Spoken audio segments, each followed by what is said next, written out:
আজকে পরীক্ষা করবেন, বাজারে যখন চলে যায়, একটু দূরে চলে যায়, বাসায় আসতে দেরি হয়ে যায়, রাত্রিটা গভীর হয়ে গেল। বাসা পড়তে এসে দেখি সকলেই খানা খেয়ে ঘুমিয়ে পড়েছে। একজন মানুষ শুধু ঘুমায় না, তিনি হলো আমার মা।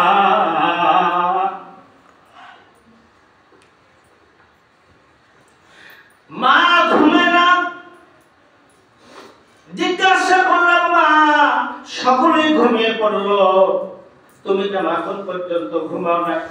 বাবা, যতক্ষণ পর্যন্ত বাসায় না ফেরো ততক্ষণ পর্যন্ত আমার চোখে কোনো ঘুম আসে না। একটি অক্ষরে মা।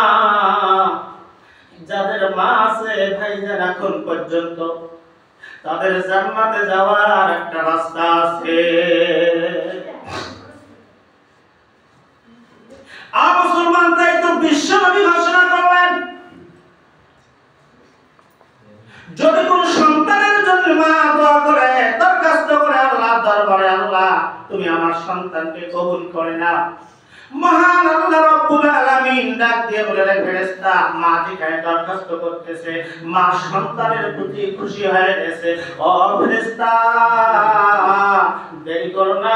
মানুষ যখন দোয়া করে, সব দোয়ার মধ্যে পর্দা থাকে, তারপর আল্লাহ দোয়া কবুল করে। কিন্তু মা যখন সন্তানের জন্য দরখাস্ত করে, দোয়া করে, আল্লাহ রাব্বুল আলামিন ফেরেশতাকে বলে, কোনো পর্দা থাকবে না, তুমি পর্দা উঠায় দাও। বিনা পর্দায় আমি মহান আল্লাহ রাব্বুল আলামিন এই বান্দার দোয়া, বান্দির দোয়া আমি আল্লাহ কবুল করে নেব। জোরে কোন সুবহানাল্লাহ। মায়ের দোয়ায় কোনো পর্দা থাকে না। ও মুসলমান, কি করে বোঝাবো?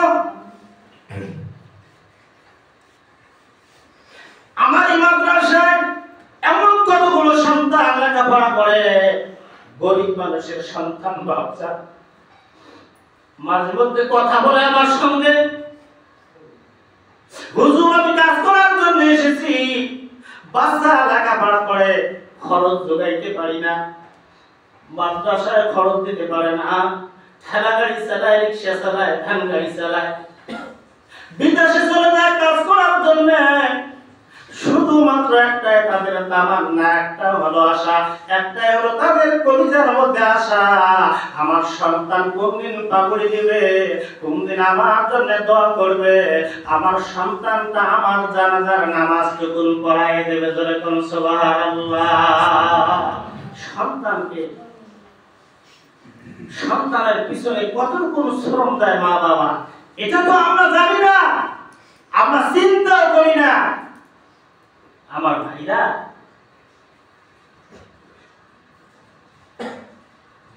ওই বাবা হলো নসিব ভালো, ওই বাবা, ওইটাই হলো সন্তানের বাবা। যে বাবা কষ্ট করে, মানুষের বাড়িতে কাজ করে, সন্তানকে মানুষ বানাইছে। ভাইজান, মানুষ না, শুধু মানুষ না, আমরা হলো অনেকে আছি মানুষ রূপী শয়তান। আমি কথাগুলো বলবো না, ভাবতে লক্ষ্য করে দেখে